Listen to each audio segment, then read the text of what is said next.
بسم الله الرحمن الرحيم وبه نستعين والصلاة والسلام على سيد الأنبياء والمرسلين وعلى آله وأصحابه أجمعين إلى يوم الدين أما بعد.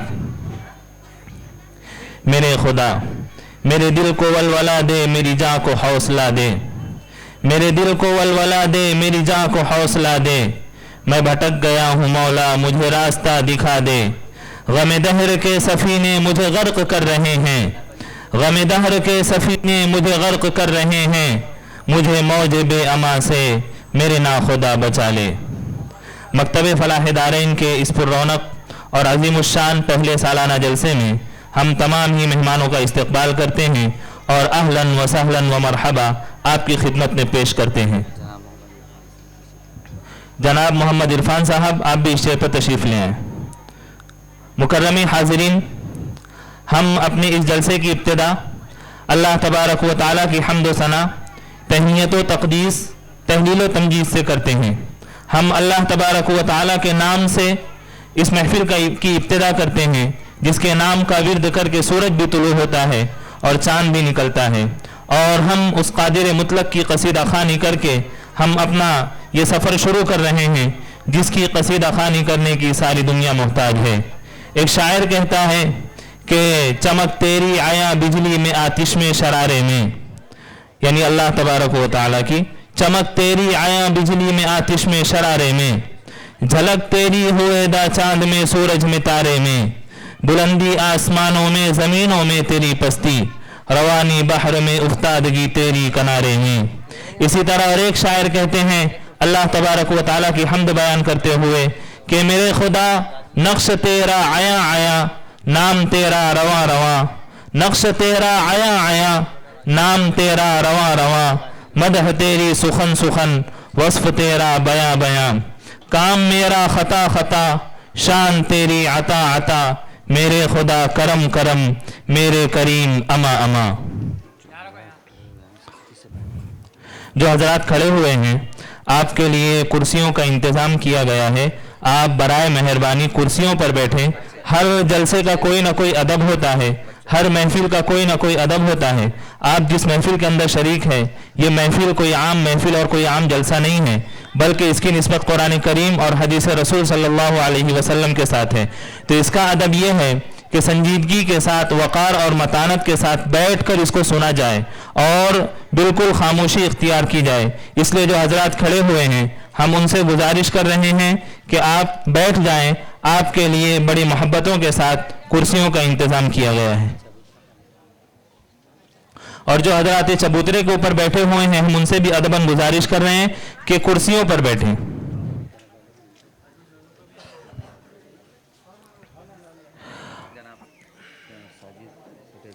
جناب ساجد پٹیل صاحب جہاں کہیں ہوں اسٹیج پر تشریف لے آئیں.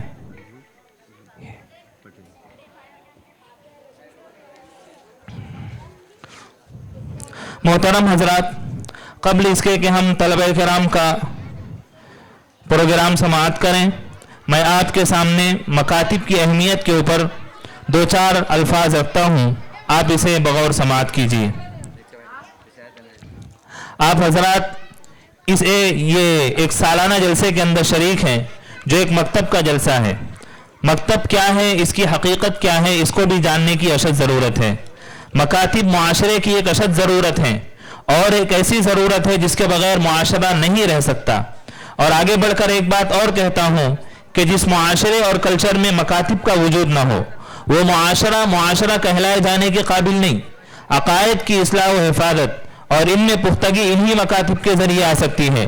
جس شہر اور گاؤں میں مکاتب کا وجود نہ ہو وہ اپنے اسلامی تشخص کی حفاظت اور بچاؤ کی لاکھ تدبیریں کریں، اپنی حفاظت نہیں کر سکتے. یہ وہ مکاتب ہیں جو امت مسلمہ کے نونہالوں کی ذہنی تربیت اور اسلامی تشخص ان کی گٹھی میں پلاتے ہیں. یہ مکاتب معاشرے کے لیے ریڑھ کی ہڈی اور پانی کی حیثیت رکھتے ہیں. جس طریقے سے ریڑھ کی ہڈی کے بغیر کوئی آدمی سیدھا کھڑے نہیں ہو سکتا، جس طرح پانی کے بغیر کوئی انسان زندہ نہیں رہ سکتا، اسی طریقے سے ایک اسلامی معاشرہ بغیر مکتب کے اور بغیر کسی مدرسے کے سیدھا کھڑا نہیں ہو سکتا اور وہ اسلامی معاشرہ نہیں بن سکتا. خود نبی کریم صلی اللہ علیہ وسلم نے اہل مدینہ کی تربیت اور ان کے بچوں کی تعلیم کے لیے حضرت مصعب ابن عمیر رضی اللہ تعالیٰ عنہ کو مدینہ بھیجا، جو بعد میں معلم المدینہ کہلائے جانے لگے۔ آپ کے بعد خلفائے راشدین نے باقاعدہ مکاتب کا قیام کیا، اور حضرت عمر رضی اللہ تعالیٰ عنہ نے باقاعدہ طور پر مکاتب کے اساتذہ متعین کیے اور بیت المال سے ان کا مشاہرہ بھی متعین کیا، اور آپ رضی اللہ تعالیٰ عنہ مکاتب کے معلمین سے سختی کے ساتھ باس پرس بھی کیا کرتے تھے اور ان کی کارگزاری بھی لیا کرتے تھے۔ عزیزان گرامی قدر، اگر ہم نے ان مکاتب کو ضروری نہ سمجھا اور جگہ جگہ ان کو قائم نہ کیا تو یاد رکھیے کہ ایسا ماحول بن جائے گا کہ ہمارے بچے بھی خدا کا انکار کریں گے، اسلامی تعلیمات کا مذاق اڑائیں گے۔ علامہ اقبال رحمۃ اللہ علیہ نے انہی مکاتب اور مدارس کے بارے میں کہا تھا اس وقت جبکہ آپ اندلس اور اسپین کے سفر سے واپس آئے تھے۔ آپ نے فرمایا تھا کہ ان مکاتب اور مدارس کو انہی حالت پر رہنے دو، ان ٹوٹی ہوئی چٹائیوں پر بیٹھنے والوں کو اسی حالت پر رہنے دو۔ اگر تم نے انہیں چھیڑا اور ان کے اوپر توجہ نہ دی تو یاد رکھیے کہ ہندوستان کی بھی وہی حالت ہوگی جو اندلس اور اسپین کی ہوئی، کہ وہاں پر اسلامی تعمیرات اور اس کے شاہکار تو بہت تعداد کے اندر موجود ہیں، لیکن ان کے اندر اسلامی روح نہیں ہے۔ انہی مکاتب اور اہل مکاتب کے بارے میں کسی شاعر نے کیا خوب کہا ہے کہ یہ ہنر بخشا گیا ہے خداوندان مکتب کو، یہ ہنر بخشا گیا ہے خداوندان مکتب کو، کہ سنگریزوں سے کر لیتے ہیں یہ لال و گوہر پیدا۔ اب ہم باقاعدہ طور پر جلسے کا آغاز کر رہے ہیں، اور اس سے پہلے ہم جناب یوسف پٹیل صاحب سے درخواست کر رہے ہیں کہ آپ اسٹیج پر تشریف لائیں۔ اسی طریقے سے جناب غلام صادق صاحب مہکر والے، آپ بھی اسٹیج پر تشریف لائیں۔ آئیے تلاوت قرآن کریم سماعت کرنے سے پہلے ہم تلاوت قرآن کے آداب پیش کرنے کے لیے دعوت دیتے ہیں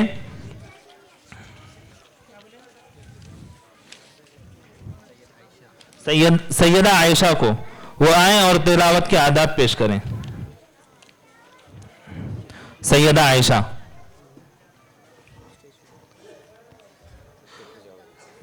ادھر سے چلو۔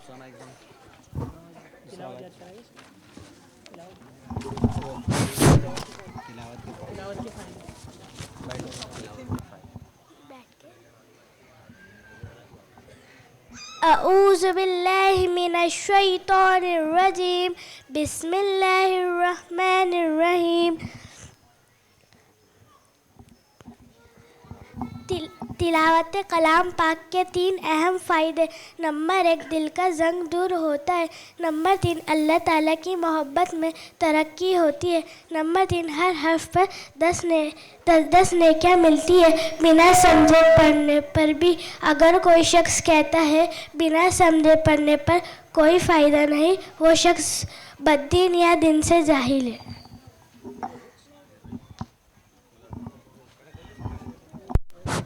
ماشاءاللہ، تلاوت قرآن کریم کے فوائد بتلا رہی تھیں آپ حضرات کے سامنے ایک منی منی سی بچی سیدہ عائشہ۔ اب ہم باقاعدہ قرآن کریم کی تلاوت سے جلسے کا آغاز کر رہے ہیں۔ قبل اس کے کہ ہم جلسے کا آغاز کریں، ہم آپ کے سامنے یہ اعلان کرتے ہوئے بڑی خوشی محسوس کر رہے ہیں کہ آج ہمارے اس مختصر سے پروگرام کی صدارت کے لیے ہماری ادنا سی دعوت کے اوپر ہماری حوصلہ افزائی کرتے ہوئے تشریف لائے ہیں شہر احمد نگر کے مشہور و معروف ادارے دارالعلوم عالمگیر احمد نگر کے استاد حدیث حضرت مولانا عبد الماجد صاحب اشاعتی دامت برکاتہم العالیہ۔ آج کا یہ پروگرام حضرت ہی کی صدارت میں منعقد ہو رہا ہے اور اس پروگرام کے مقرر خصوصی حضرت والا ہی ہیں۔ انشاءاللہ طلبہ کے پروگرام کے بعد حضرت والا اپنے ملفوظات سے ہم سب کو مستفید فرمائیں گے۔ ہم اس ذرہ نوازی کے اوپر حضرت کے بے حد ممنون اور مشکور ہیں۔ ہم قرآن کریم کی تلاوت سے باقاعدہ جلسے کا آغاز کر رہے ہیں اور تلاوت قرآن کریم پیش کرنے کے لیے بلاتے ہیں محمد صالحہ کو، صالحہ بنت عبد الوحید، وہ آئیں اور تلاوت قرآن کریم پیش کریں۔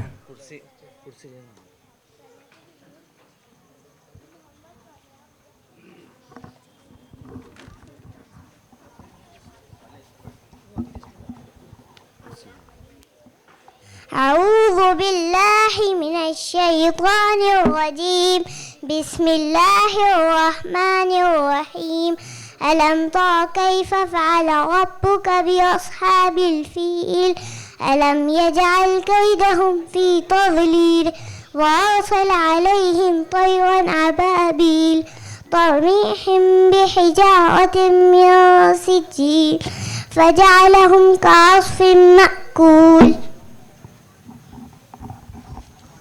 تلاوت قرآن کریم کے بعد اب ہم نبی اکرم صلی اللہ علیہ وسلم کی خدمت میں نعت پیش کرنے کے لیے دعوت دیتے ہیں محمد حذیف کو. وہ آئیں اور نعت سنائیں.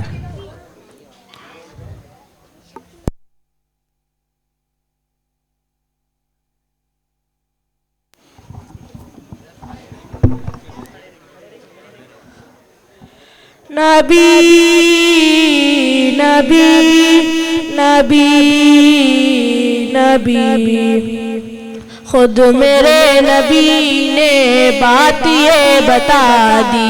لا نبی آبادی لا نبی آبادی ہر زمانہ سن لے یہ نوائے ہادی.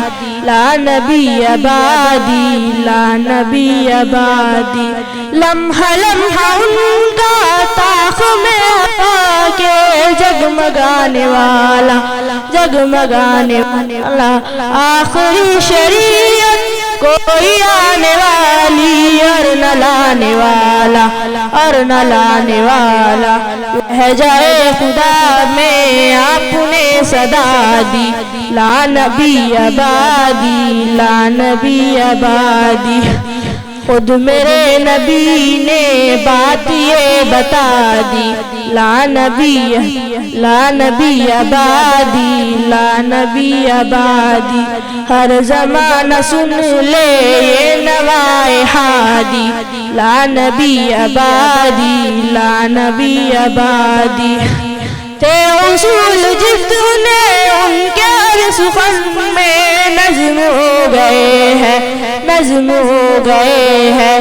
دی کے سارے رستے آپ تک پہنچ کر ختم ہو گئے ہیں ختم ہو گئے ہیں. ذات عرف آخر بات انفرادی.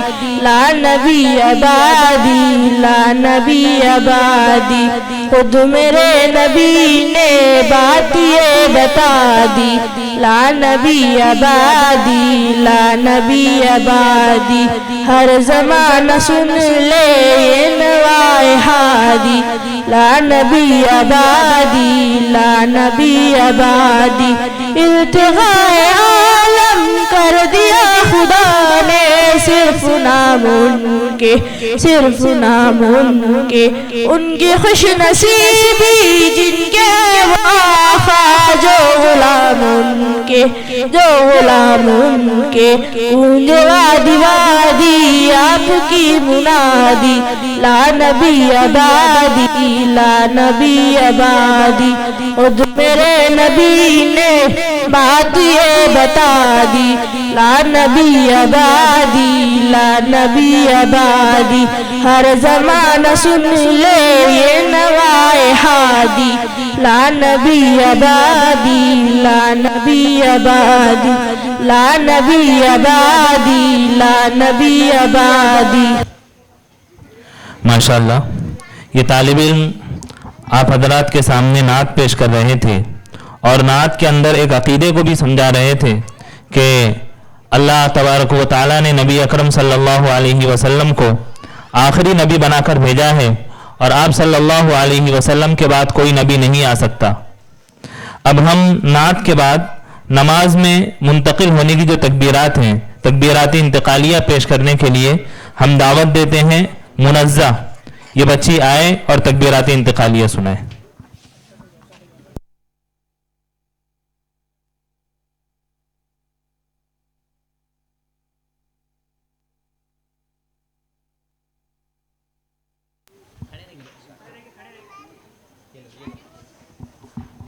بسم اللہ الرحمن الرحیم. انتقالیات نماز. رکوع کی تسبیح سبحان ربی عظیم تسمیع. رکوع سے اٹھتے وقت سمیع اللہ لمن حمیدہ تحمید. رکوع سے اٹھنے کے بعد کہے ربنا لک الحمد. سجدے کی تسبیح سبحان ربی اعلیٰ. دونوں سجدے کے درمیان کہے رب اغفر لی سلام. سلام السلام علیکم ورحمۃ اللہ. ماشاءاللہ. اب اس کے بعد ہم ثنا سنانے کے لیے بلا رہے ہیں. انس اور ان کے گروپ کے جو ساتھی ہیں وہ آئیں اور ثنا سنائیں.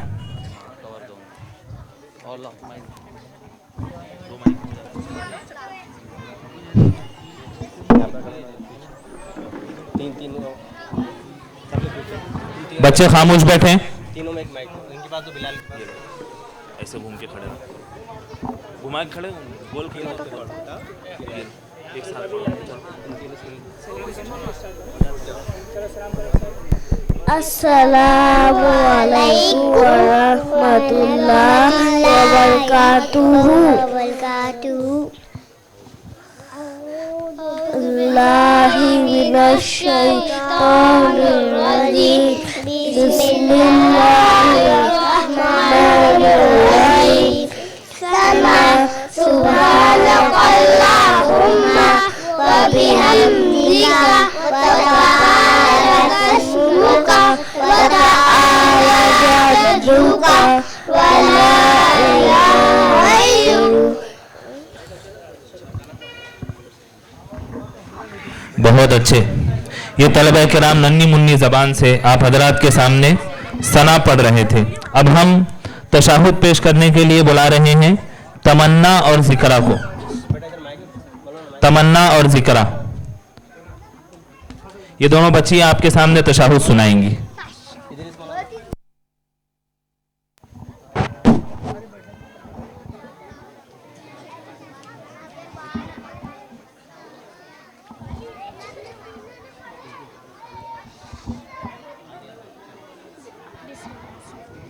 بسم اللہ الرحمن الرحیم.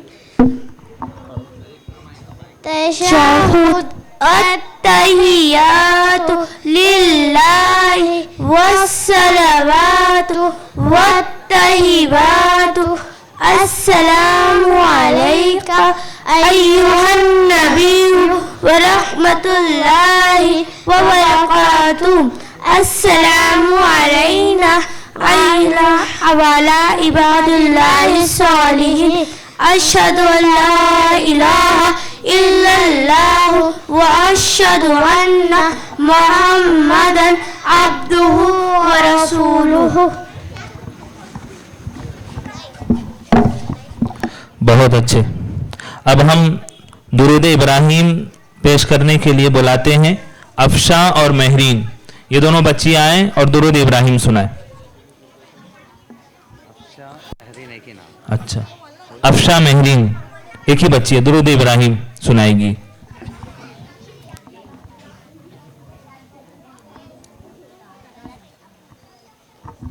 السلام علیکم ورحمۃ اللہ وبرکاتہ.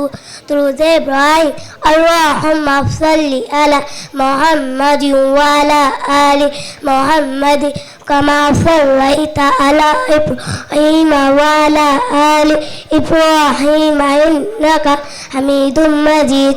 اللهم بارك على محمد وعلى آل محمد كما باركت على إبراهيم وعلى آل إبراهيم إنك حميد مجيد.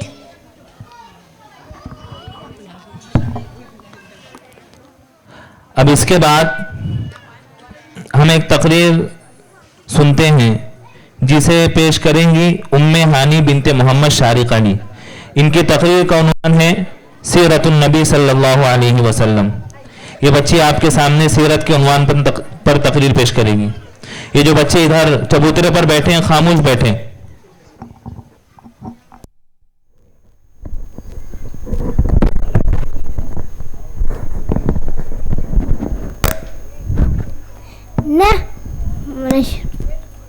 نحمد ونصلي على رسول الكريم.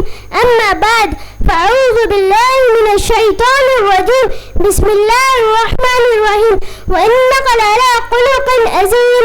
جناب صدر اور قابل احترام ساتھیو السلام علیکم ورحمۃ اللہ وبرکاتہ. آج میں جس موضوع پر تقریر کرنا چاہتی ہوں وہ ہے سیرت النبی صلی اللہ علیہ وسلم. مشکل تھے راستے آسان ہو گئے، مشکل تھے راستے آسان ہو گئے، دشمن بھی دیکھ کر آسان ہو گئے. رکھا میرے نبی نے جب دنیا میں قدم، رکھا میرے نبی نے جب دنیا میں قدم، پتھر بھی کلمہ پڑھ کر مسلمان ہو گئے. معجز سمائی حضرت ہمارے نبی صلی اللہ علیہ وسلم دنیا کی بہت عظیم شان تھی. ہمارے نبی صلی اللہ علیہ وسلم عرب کے قبیل قریش خاندان سے تعلق رکھتے تھے. ہمارے نبی سے ہی ساری دنیا میں اسلام پھیلا. اس کائنات میں آپ کی حیثیت بے مثال ہے، جو غار ہرا سے طلوع ہوئی اور ساری دنیا میں چھا گئی. ہمارے نبی کی زندگی انسان کے لیے بہترین نمونہ ہے. ہمارے نبی کے اخلاق کی جتنی تعریف کی جائے کم ہے. آپ نہایت سادے اور پاکیزہ زندگی کے مالک تھے. آپ کی خوش اخلاقی نے سب کے دلوں کو جیت لیا اور کافر بھی کلمہ پڑھ کر مسلمان ہو گئے. ہمارے نبی کے آنے سے عرب جگمگ اٹھا، اندھیرا دور ہو گیا، جہالت ختم ہو گئی. ہمارے نبی بے حد رحم دل تھے. اللہ تعالیٰ نے آپ کو دنیا میں ظلم ختم اور دنیا میں اسلام پھیلانے کے لیے بھیجا. آپ کی سیرت خوش مزاج روزمرہ زندگی سے پتہ چلتا ہے کہ ہمارے نبی سرشار سے پر چلنے والے، میٹھی زبان بولنے والے تھے. آپ کے آنے سے پہلے عرب جہالت میں ڈوبا ہوا تھا. اس دور میں بیٹے کو زندہ دفنایا جاتا تھا. آپ کے آنے سے دور ختم ہوا. آپ بچوں کو بے انتہا پیار کرتے تھے، خاص کر یتیم بچوں سے بے انتہا پیار کرتے تھے. آپ امین صادق کے نام سے مشہور تھے. آپ حاجت مندوں کی حاجت پورا کرتے، غریبوں کی مدد کرتے اور مہمان نوازی کیا کرتے اور درگزر سے کام لیتے. فتح مکہ کے موقع پر آپ نے اپنے دشمن کو معاف فرما دیا. بس ہمیں آپ کی رکشا قدم پر چلتے ہوئے اپنی زندگی بسر کرنی چاہیے. آخر میں اپنی تقریر ایک شعر پر ختم کرنا چاہتی ہوں کہ محمد سے وفات تو ہم تیرے ہو گئے، کہ محمد سے وفات تو ہم تیرے ہو گئے. یہ جہاں چیز ہے کیا محمد سے لہولا تیرے ہو گئے. دشت دریا بھی نہ چھوڑا ہم نے، دشت دریا بھی نہ چھوڑا ہم نے. بحر ظلمات دیا گھوڑا ہم نے. خدا حافظ. ماشاءاللہ بڑے پرجوش انداز میں یہ بچی آپ کے سامنے تقریر پیش کر رہی تھی. میں آپ حضرات کو ایک بات بتاتا چلوں کہ اسٹیج کے اوپر کھڑے ہونا اور مائک کو اپنے ہاتھ میں پکڑ کر دو لفظ کہنا یہ بڑے بڑے پہلوانوں کی ہوا نکال دیتا ہے. یہ بچے آپ حضرات کے سامنے اپنا مظاہرہ پیش کر رہے ہیں، یہ ان کی ہمت کی بات ہے اور ان کے اساتذہ کی محنت کی بات ہے. آپ حضرات سے بھی ہم گزارشیں کریں گے کہ آپ بھی طلبہ کی حوصلہ افزائی کریں. محض سماعت کے اوپر اکتفا نہ کریں بلکہ طلبہ کی بھی اور طلبہ کے ساتھ اساتذہ کی بھی حوصلہ افزائی کریں، کیونکہ ایک طالب علم کو بنانے میں ایک استاذ کا خون اور اس کا پسینہ شامل ہوتا ہے. بغیر خون اور پسینے کی محنت کے کوئی طالب علم بنتا نہیں ہے. یہ بچے جو آپ کے سامنے پروگرام پیش کر رہے ہیں اس کے پیچھے کیا پتہ کتنے سال کی اور کتنے دنوں کی محنت ہو. ان اساتذہ کی محنت کی بھی ہمیں قدر کرنا چاہیے اور طلبہ کی بھی قدر کرنا چاہیے اور ان کی حوصلہ افزائی بھی کرنا چاہیے. مفتی عبدالقیوم صاحب اشرفی جہاں کہیں ہوں ہم ان سے ادباً درخواست کر رہے ہیں کہ آپ اسٹیج پر تشریف لے آئیں. اب اس کے بعد ہم ایک تلاوت قرآن کریم سماعت کرتے ہیں جسے پیش کرے گی ایک بچی ہے جس کا نام امیمہ ہے. وہ آئیں اور تلاوت پیش کریں.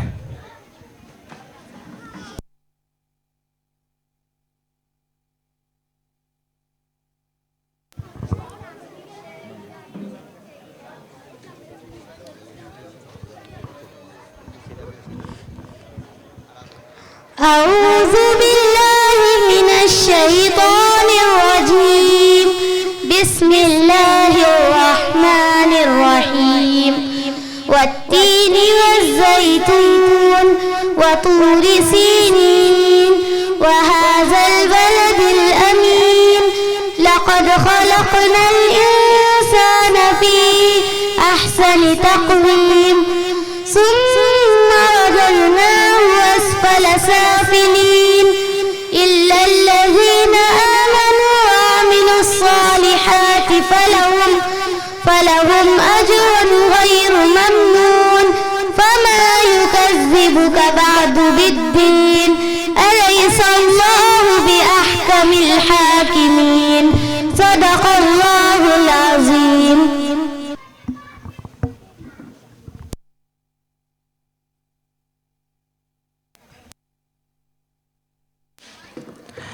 اب اس تلاوت کے بعد دعائے معصورہ پیش کرنے کے لیے آئیں گے امان، سید اختر اور ان کے جو ساتھی ہیں وہ سب.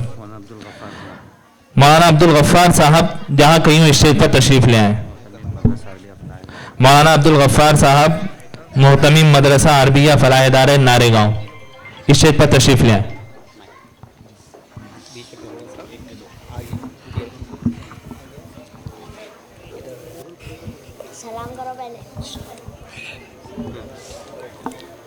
أعوذ بالله من الشيطان الرجيم. بسم الله الرحمن الرحيم. دعاء معصورة. اللهم إني ظلمت نفسي ظلما كثيرا ولا يغفر الذنوب إلا أنت فاغفر لي مغفرة من عندك وارحمني إنك أنت الغفور الرحيم.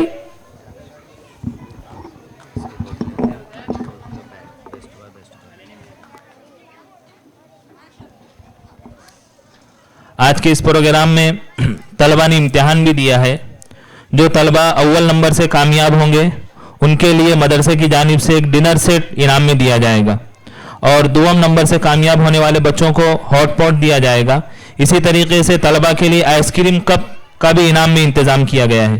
اسی طریقے سے پانی کی بوتل، اور اسی طریقے سے ہر طالب علم کو ادارے کی جانب سے مکتب فلاح دارین کی جانب سے کالج بیگ انعام میں دیا جائے گا.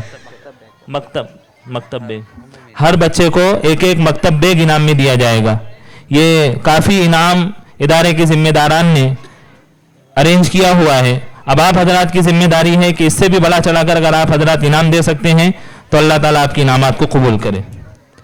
اب ہم دعائے قنوت پیش کرنے کے لیے دعوت دیتے ہیں محمد مزمل اور ان کے جو ساتھی ہیں وہ دونوں آئے.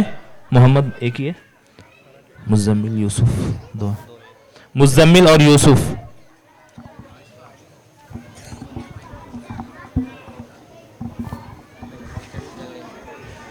أعوذ بالله من الشيطان الرجيم. بسم الله الرحمن الرحيم. دعاء قنوت. اللهم إنا نستعينك ونستغفرك ونؤمن بك ونتوكل عليك ونثني عليك الخير ونشكرك ولا نغفرك ونخلع ونترك من يفجرك. اللهم إياك نعبد ولك نصلي ونسجد وإليك نسعى ونخفض ونرجو رحمتك ونخشى عذابك إن عذابك بالكفار ملحق. ماشاءاللہ اس جلسے کے اندر جو طلبہ ٹاپ کیے ہیں ان طلبہ کو جو ادارے کی جانب سے مدرسے کی جانب سے انعام دیا جائے گا وہ تو ہے ہی. اسی کے ساتھ ساتھ مفتی عبد القیوم صاحب کی جانب سے ان طلبہ کے لیے مشترکہ طور پر 1000 روپے انعام کے طور پر موصول ہوئے ہیں جو آپ کو دے دیے جائیں گے. اب ہم ایک نعت سماعت کرتے ہیں جسے پیش کریں گی ایک بچی ہیں سیدہ عفیفہ، وہ آئیں اور نعت پیش کریں.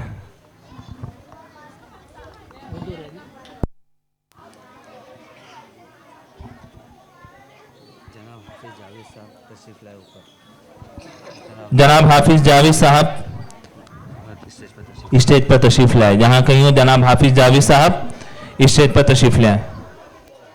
أعوذ بالله من الشيطان الرجيم. بسم الله الرحمن الرحيم. دربار رسالت کی کیسی وہ گھڑی ہوگی، حسان کے ہونٹوں پر جب نعت نبی ہوں گی، وہ بکروں عثمان علی ہوں گے، عثمان علی ہوں گے، حسنین کے نانا کی کیا بزم سجی ہوں گی، دربار رسالت کی کیسی وہ گھڑی ہوں گی، آقا قمر لیکن اصحاب ستارے ہیں، اصحاب ستارے ہیں، اس چاند کی ہر جانب تاروں کی لڑی ہوگی، اس چاند کی ہر جانب تاروں کی لڑی ہوگی، دربار رسالت کی کیسی وہ گھڑی ہوگی، جائیں گے مدینے میں لے جائیں گا جب اللہ، لے جائیں گا جب اللہ، دل سے جدا گناہ ہوگا، آنکھوں میں جھڑی ہوں گی، دربار رسالت کی کیسی وہ گھڑی ہوگی۔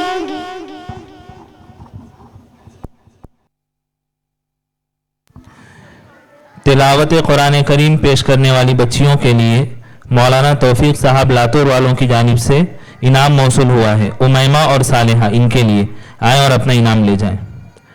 نعت کے بعد ہم غسل کے فرائض پیش کرنے کے لیے بلا رہے ہیں عفان، سعید، ظہیر اور عمر، یہ بچے آئیں اور غسل کے فرائض پیش کریں۔ ادھر نیچے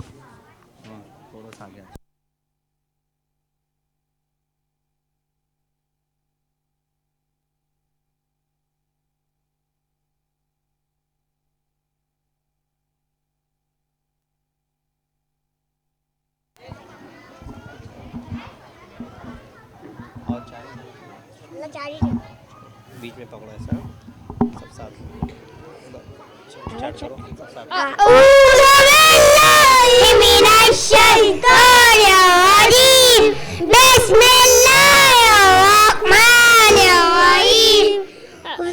غسل کے فرائض، غسل میں 3 فرائض ہے۔ نمبر 1 کلی کرنا، نمبر 2 ناک میں پانی چڑھانا، نمبر 3 پورے بدن پر اس طرح پانی بہانا کہ ایک بار برابر بھی کوئی جگہ سوکھی نہ رہے۔ ماشاءاللہ۔ بچے خاموشی کے ساتھ بیٹھے رہیں، جو بچے ادھر پیچھے بیٹھے ہوئے ہیں وہ بھی خاموش بیٹھے رہیں۔ اگر آپ لوگ خاموش بیٹھیں گے تو اگلا پروگرام چالو کریں گے۔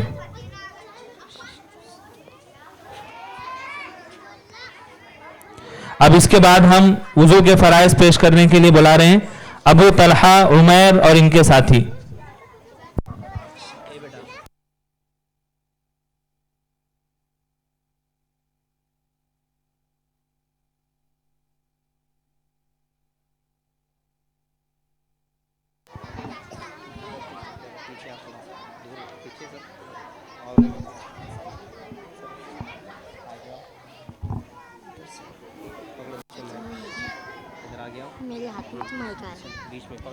غسل کے فرائض، غسل میں 4 فرائض ہے۔ نمبر 1 پیشانی کے بالوں سے چھٹی کے نیچے تک ایک کان کی لو سے دوسری کان کی لو تک پورا چہرہ دھونا۔ نمبر 2 دونوں ہاتھ کو جل سے دھونا۔ نمبر 3 چوتھائی سر کا مسح کرنا۔ نمبر 4 دونوں پیر ٹخنوں میں دھونا۔ پورا گول کر دو۔ ارے وہ بچے اب اس کے بعد نماز کے شرائط سنانے کے لیے آ رہے ہیں صارم، عمر، اظہر، اشرف۔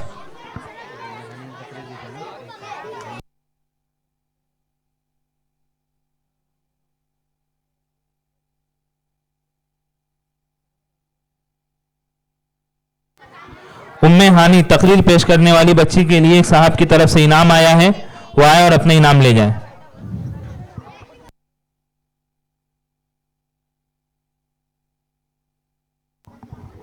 مائک تھوڑا بیچ نیچے رکھو، سب کو آنا چاہیے۔ تھوڑا پیچھے۔ کیا پڑھنے کا پہلے؟ اعوذ باللہ من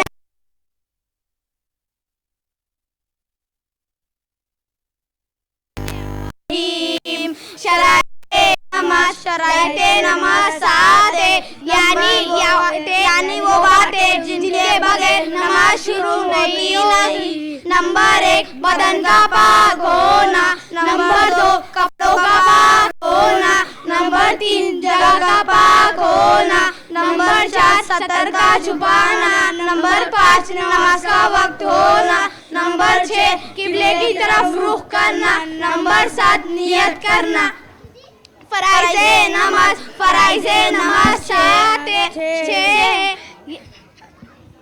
یعنی وہ باتیں جن کے بغیر نماز شروع ہی نہیں ہوتی۔ نمبر 1 تکبیر تحریمہ کہنا، نمبر 2 قیام یعنی سیدھا کھڑا ہونا، نمبر 3 قرات یعنی قرآن مجید کی تلاوت کرنا، نمبر 4 رکوع کرنا، نمبر 5 دونوں سجدے کرنا، نمبر 6 قاعدہ اخیرہ یعنی نماز کے آخر میں اتحیات کی مقدار بیٹھنا۔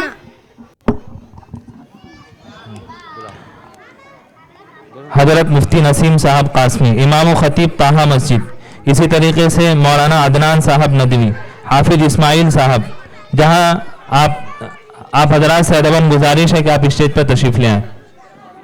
حضرت مفتی نسیم صاحب، مولانا عدنان صاحب ندوی، حافظ اسماعیل صاحب۔ اب اس کے بعد ہم گناہ کبیرہ کیا کیا ہیں یہ سنانے کے لیے بلاتے ہیں نبیلہ اور اشمیرہ۔ یہ دو بچی آئیں گی اور آپ کے سامنے گناہ کبیرہ سنائیں گی۔ ہلو ہلو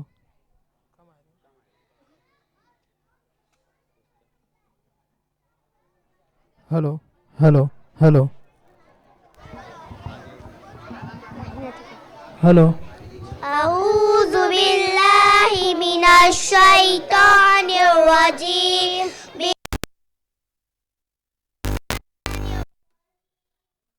اس کے آگے اسماء حسنہ پیش کرنے کے لیے نعت پیش کریں گے سید انس، آئیں اور نعت پیش کریں۔ ہلو